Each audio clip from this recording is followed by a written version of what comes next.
Just before we dive back into the episode, I wanted to quickly share something that might interest you, especially if today's conversation has got you thinking about your own sustainability work.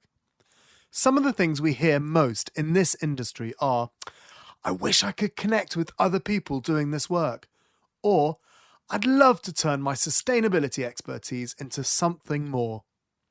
Well, 51 to Carbon Zero, the sponsor of this podcast, have created their own referral network. And it does exactly that.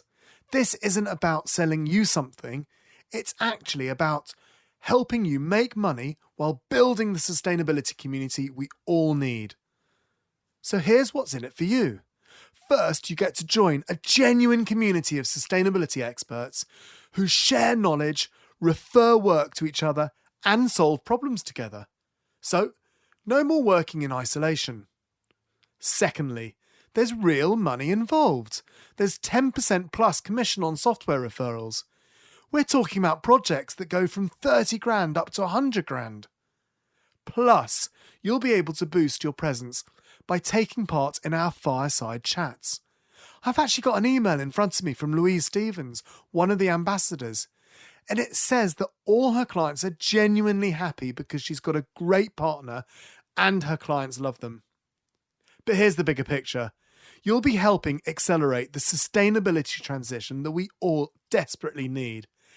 Every referral, every connection, every collaboration moves us closer to the world we're all working towards. If this resonates with you and you want to earn some extra income, click the link in our show notes to become a 51 to Carbon Zero ambassador. Okay, back to the show.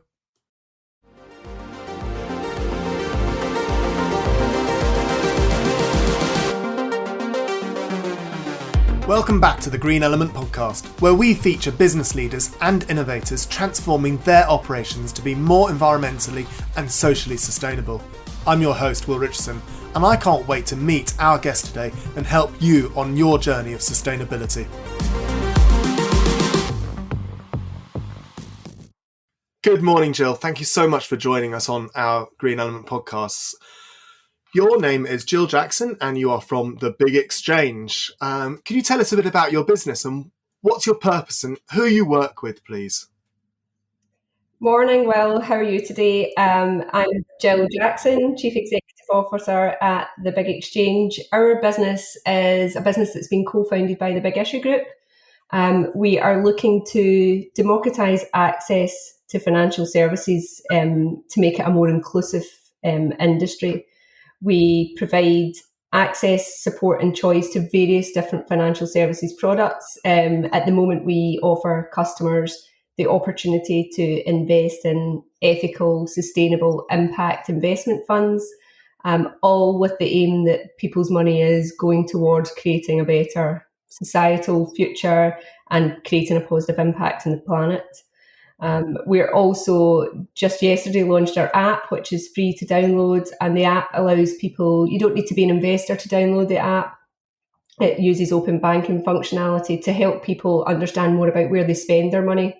So really we want to overall be the place that people come to spend, save and invest their money with impact, and understand a bit more about what their money's doing and where it's going. For us, as part of that, it's really important to be transparent and help people understand where their money's going, both the good and the bad of it, and understand that we're on a transition as a country to move to a more greener economy. And whilst it might not be perfectly green today, the aim is that we can get to that point where people really can be confident in terms of their spending and investing choices.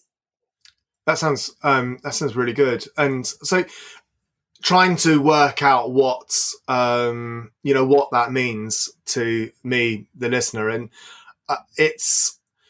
what differentiates you between, because there are other places that you can invest money, aren't there, that are impactful, and how do you, as a user, can I just put money in from my bank into a fund, or do you advise on which ones, or do you have different ones? Or In terms of what differentiates us, first of all, we only offer those types of funds. We don't offer, it's not a whole of market proposition, so you won't find a regular, FTSE 100 fund in there on our platform. So, and we independently assess every fund that comes on.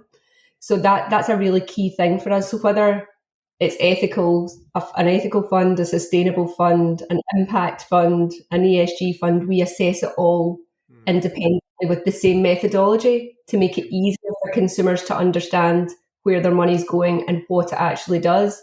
And the first thing that we do as part of that is look at the positive impact that's created by the investment. And then we flag to customers where there may be potential issues or controversies around those companies as well. So it's really helping people understand a bit more about where their money is going.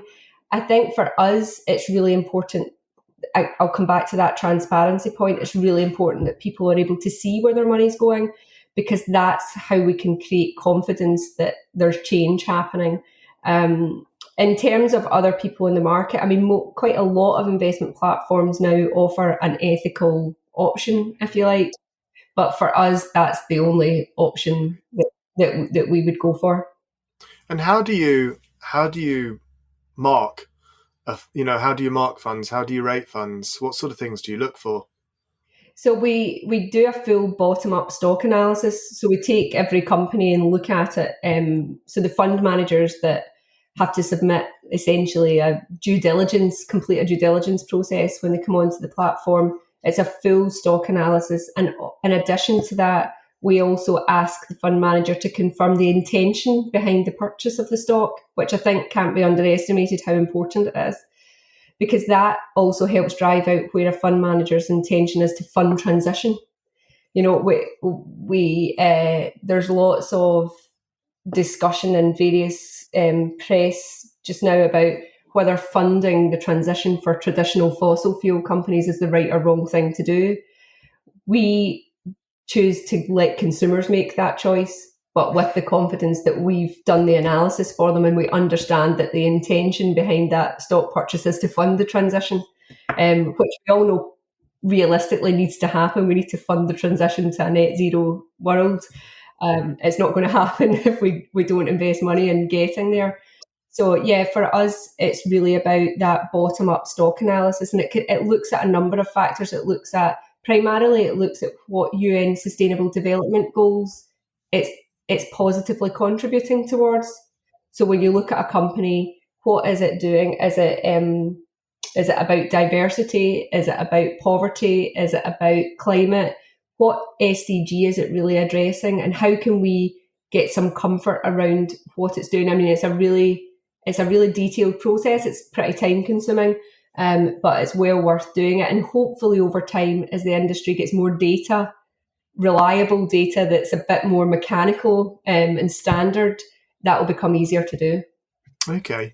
And you talked about the investors have to say why they chose that particular investment. Is that communicated to the person using the or investing in? That's a really good question. Well, it's not at the moment, but that's in our next iteration of our disclosures to customers. So at the moment, we were really keen to get something up and running really quickly. So at the moment, what we do is we flag potential issues to consumers, and even then they can be refined further. And we're looking at that just now. But the intention is that where there are potential issues, that we can then provide fund manager comment as to why that stock is there. And I think that that's really important for consumers. And we just need to get the mechanics right behind the scenes to automate that. And yeah, that I do agree. I think that that's something that could be really important for consumers. I guess the people that are going to be investing in it will have different. They'll have different viewpoints, but want similar outcomes. So therefore, they'll probably be asking different questions, but with a similar outcome to you and your investors. So therefore, everyone wants the same. Otherwise, they wouldn't be using you.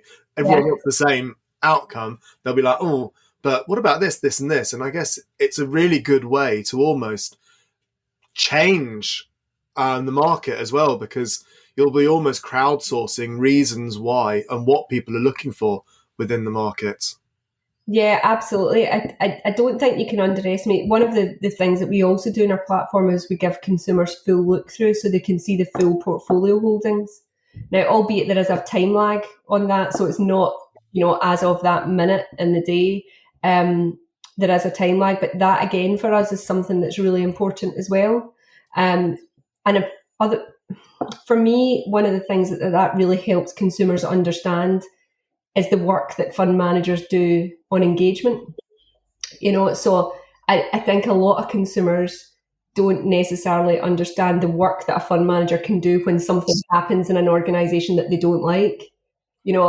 Quite often they will be engaging with that company to say, we want this outcome. And ultimately they'll vote that way at, AGMs or any EGMs. But for us, we want to really build on that story and start to give consumers more information about, yes, this is why the fund manager bought the stock. And this is also why recently they've voted this way for that company.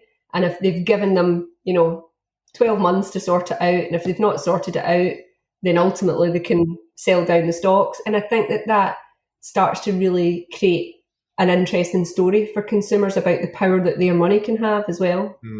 Yeah, absolutely. Oh, brilliant. I'm certainly going to have a look at the app. We'll put a link up on our website. So you said you're a part of the Big Issue group. Does in the decision making, and is it? I mean, are you all a part of the same kind of decision making criteria? So I don't know. I guess the magazine we all know and read is. Will that influence things and what you do? I don't know. Yeah, no, I know it's a really good question because it's quite unusual for a business like ours to be co-founded by a social enterprise, by the Big Issue Group. And I think that gives us a bit of a superpower there because we're very plugged into through that relationship. We're very plugged into the fact that there are people on the margins of society that suffer as a result of us continuing to do the same thing and behave in the same way. Just to confirm that we're not part of the Big Issue Group. The Big Issue are they're our largest shareholder. So we're not the actual group. We describe it as being part of the family. But for us, in terms of mission, it's absolutely at the core of what we do. The Big Issue, ethos is a hand up, not a hand out. And we've tried to let that come into our business as well, as how do we give people the information to allow them to make those decisions themselves and give them access. And it really does, in terms of, so Nigel Kershaw, who's the chair of our the Big Issue Group, is on our board. I mean, the Big Issue whilst the magazine is absolutely, I agree, everybody knows it, it's got a fantastic brand in the UK in terms of what it does for people. But the Big Issue Group do way more than that. There's Big Issue Invest that have got, LP funds that invest in social enterprises and help businesses that are really trying to make a societal impact change. And that's really how the Big Exchange began, because somebody asked Nigel, why can't one of your average Big Issue readers invest in one of your Big Issue Invest funds? And obviously LP funds are for high net worth, sophisticated investors. And really that kind of got Nigel to thinking, how could we really get people access to funds that make a difference? And that was really the beginning of the idea for the Big Exchange. And it's come at a really good time, hasn't it? And I'm going to absolutely show my naivety in the financial market now. But did I not listen to the news fairly recently about the fact that people can now invest in companies that list on the FTSE 100, and like average Joe can now start to invest independently themselves, whereas before it used to be only companies and, as you say, high net worth individuals. Is that right?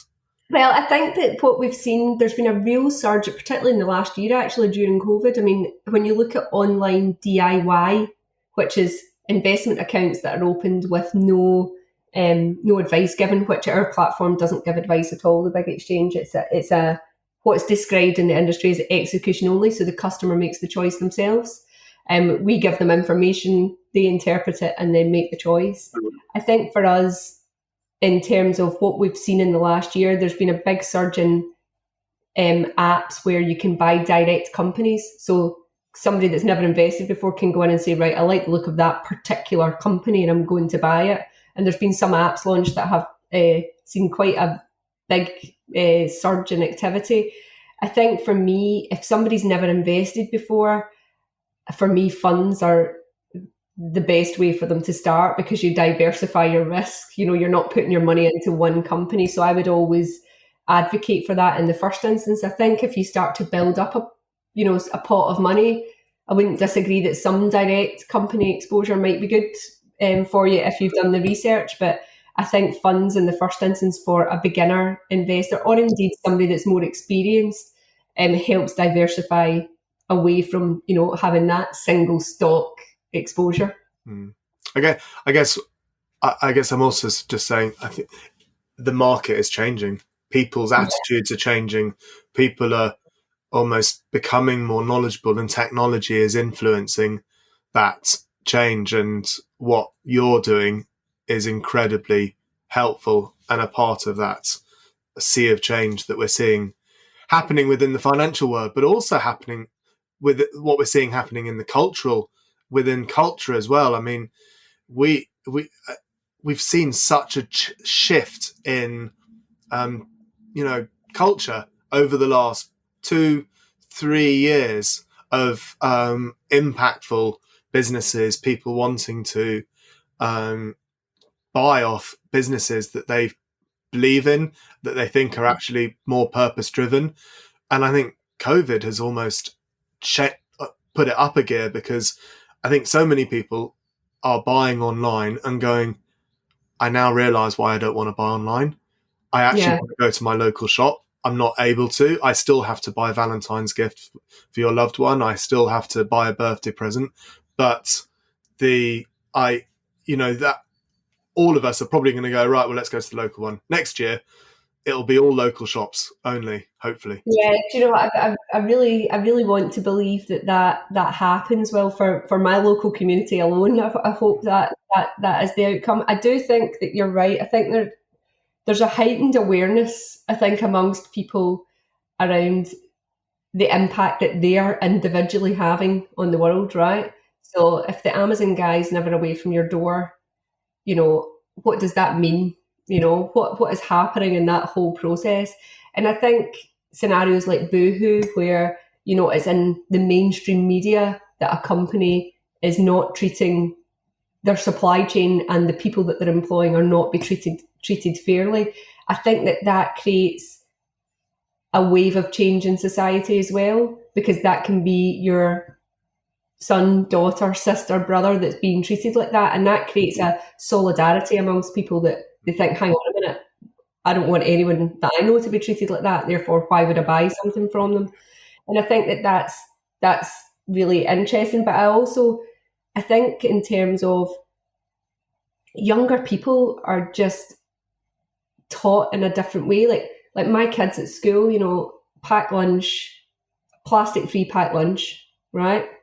Go make that happen. I mean, their minds are starting to think about this at a younger age. I mean, and I think all of that creates real positive change amongst society. So yeah, I think the way where you spend your money cannot be underestimated, the impact that can have.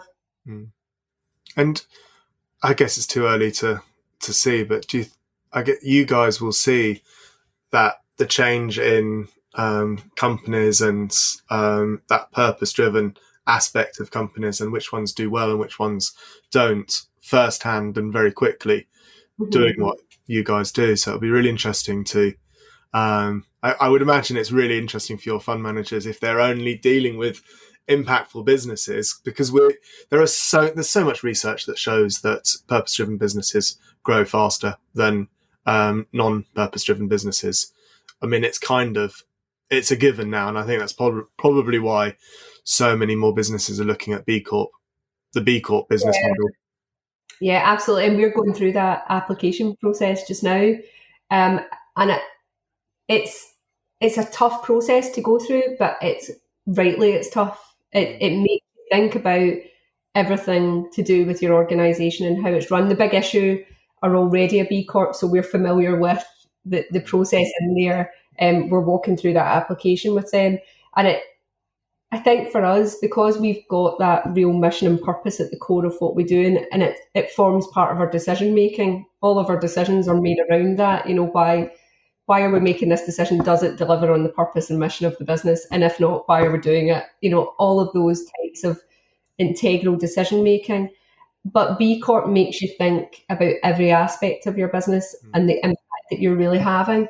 And going through that application process, I think for a new business like ours is something that I would suggest to any new business, because it sets you up for success in terms of the way that you run your business, what you offer customers, everything to do with every aspect of your business. And yeah, it's an interesting process to go through, and we really hope to be successful in the application. I'm sure you will. The Better Business Act was launched yesterday, and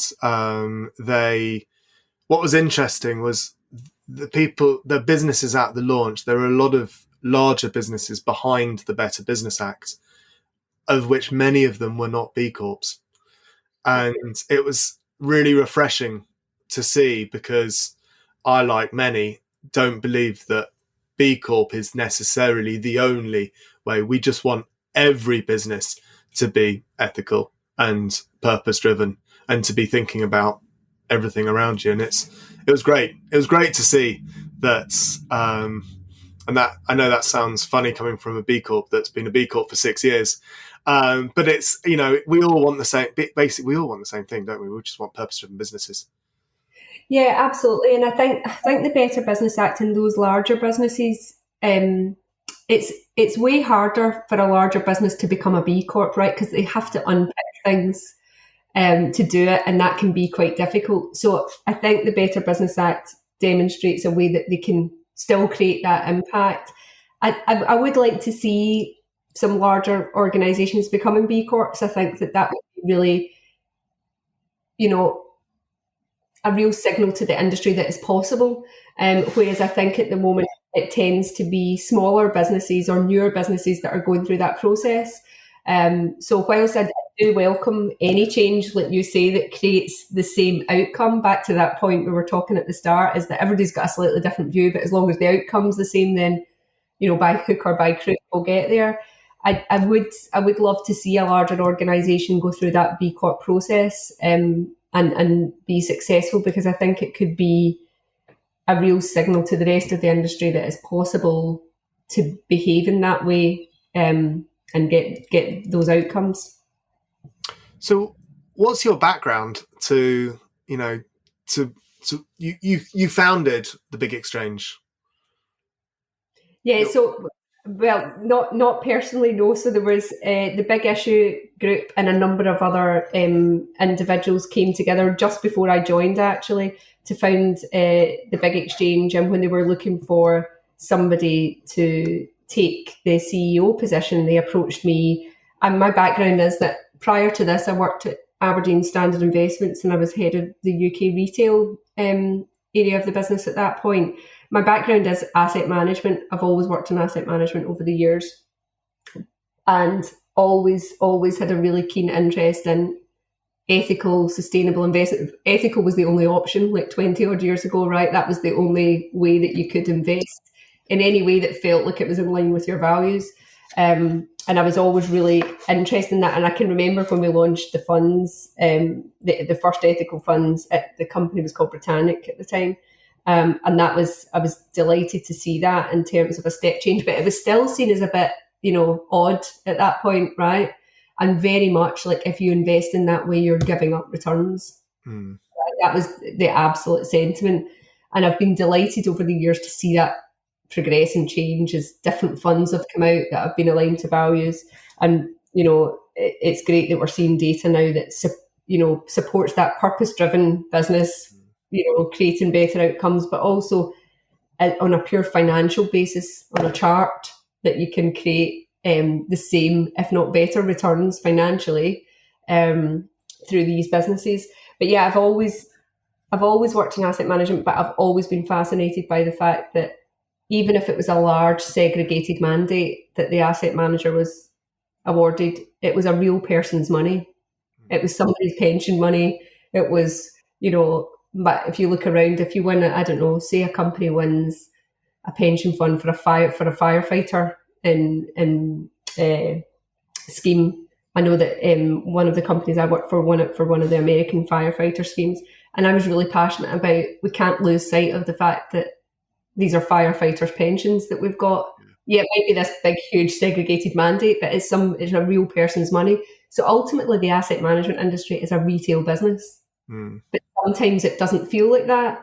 And for me, I was always very passionate about, let's not lose sight of the fact that everything's retail at the end of it. It's all somebody's money somewhere, right?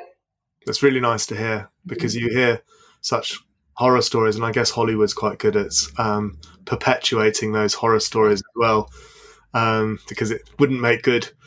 It's not great Hollywood stories, is it? I'm thinking about you, by the way. Yeah, and I think that the industry has got a reputation, or has built up a reputation, for being quite opaque.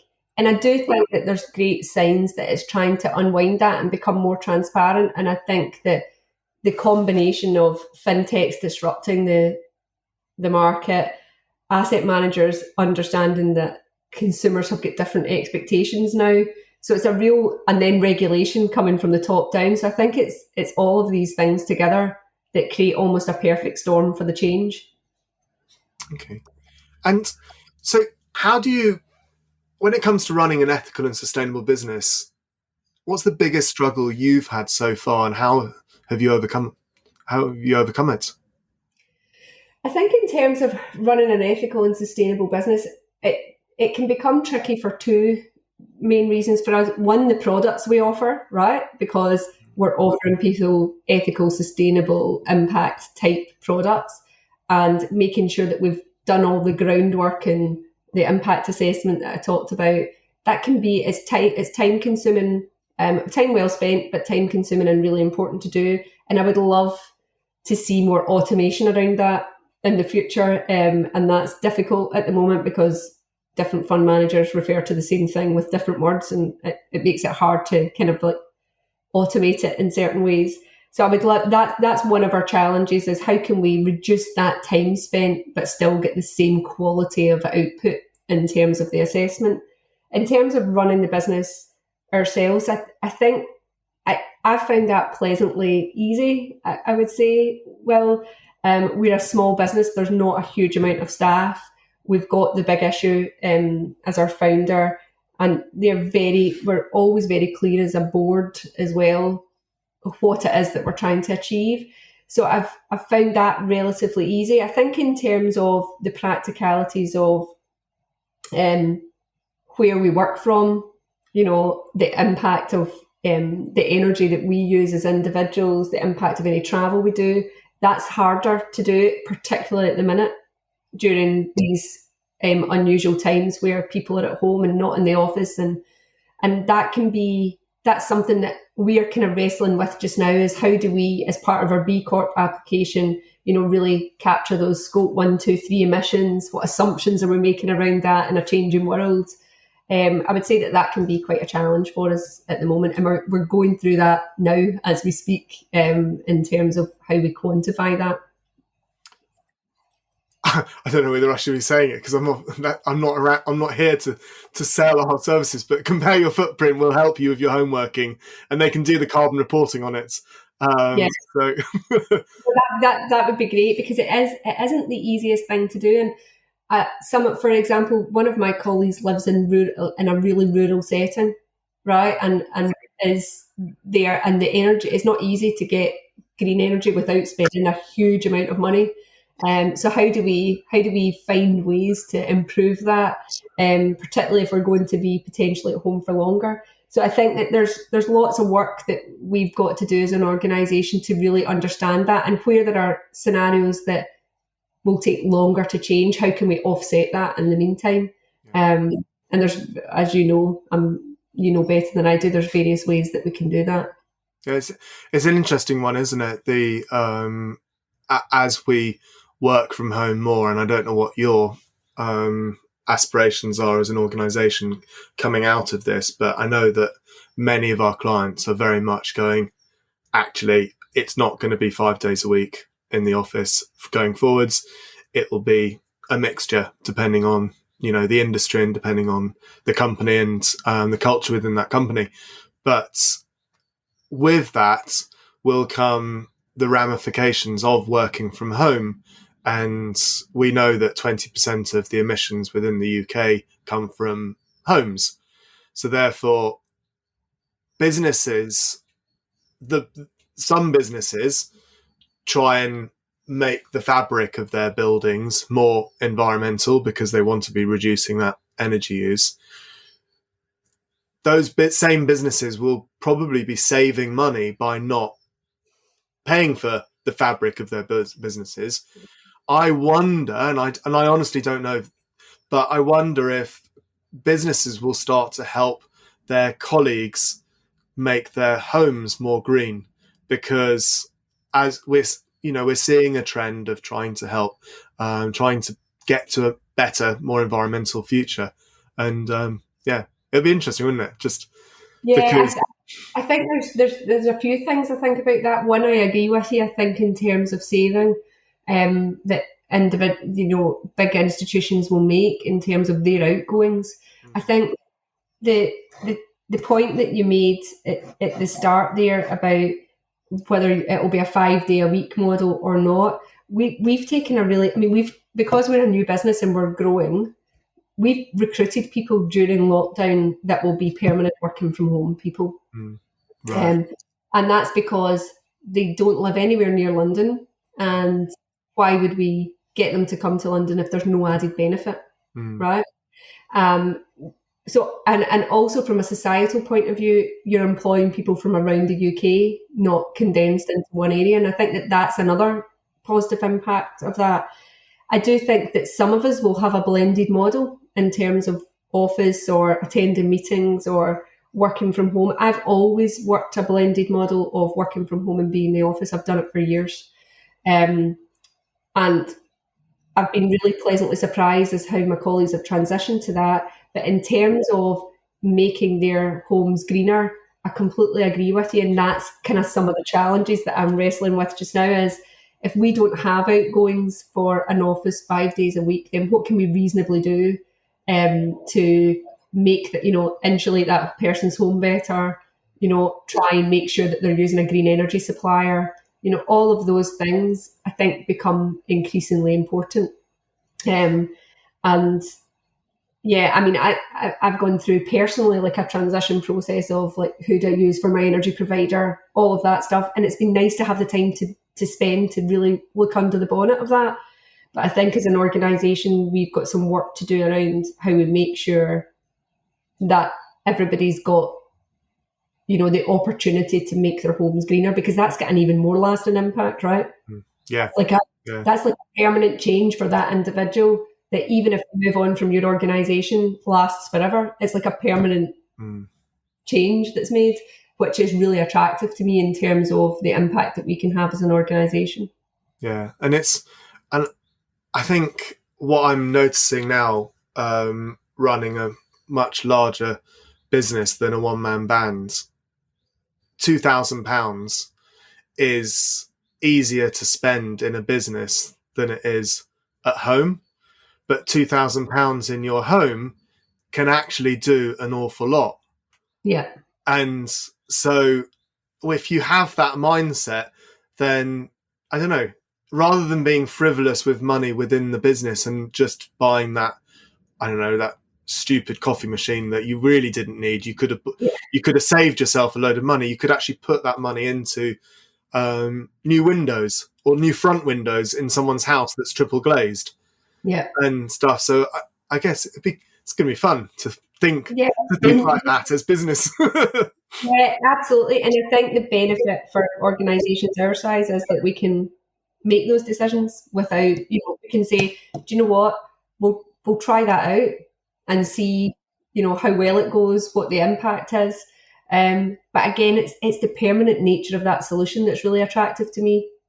That it's the change, the money that you've invested is there for a significant amount of time, and it's way easier than renting space in a building that's not necessarily that eco, and trying to backpedal and offset if you can do that in somebody's home. Yeah. But that's not to say that I do think that there's value in us all getting together and seeing each other in the Totally. Yeah. It's so interesting to hear you talk about you're employing people around the UK, because we've been employing people, and we're based in Edinburgh and London, and I've been kind of, right, we're still going to be employing people in London and still employing people in Edinburgh, and I've opened it up to either Edinburgh or London. And at the last time, the last person we were recruiting for, I did have a conversation with the team going, is this not ridiculous? Why don't we just employ some people from all over the UK, and then we could actually pay people to come and stay in a hotel, 2 nights a month in either Edinburgh or London, because wherever you are in the UK, you'll be. So therefore because I do think that working with people face to face is actually really, really important. And I don't want to have, 30 people based in Edinburgh and London and one person based in Wales, and they would feel ostracized because those people would be getting together. And so it's that dynamics, and I don't know, it's just really hard. It's just really hard. And then you start going, well, if we're UK, why can't it be international? Does it really matter? And that was where my brain just went, oh my word, I've just got overload now.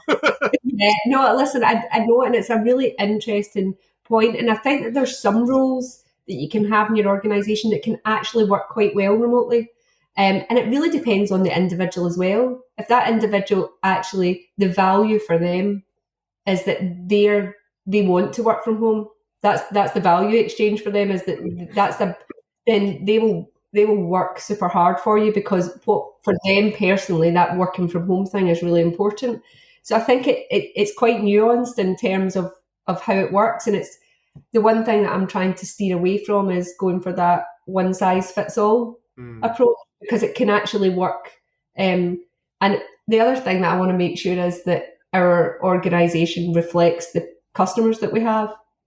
And our customers are from all over the UK. And I think that it's important that our organisation reflects that. Yeah, that's so true. That's so true. Is there any advice that you can give our listeners on, with what it is that you do, and you've been growing your business and organisation. You've come across some things that you've grappled with and you found hard to do. Is there any advice that you could give people? Yeah, I mean, I think the best advice that somebody gave me at the start of this is that we're trying to do something that's pretty groundbreaking in terms of the impact methodology and all of the various things around the big exchange. And I think if you look at it at the highest level, it can be quite daunting. You think we're never going to be able to wrestle all these fund managers into the shape to do this, to unite around this one methodology and be able to take different shades of green funds and apply the same methodology. And I think for me, the biggest lesson around that is do it one step at a time.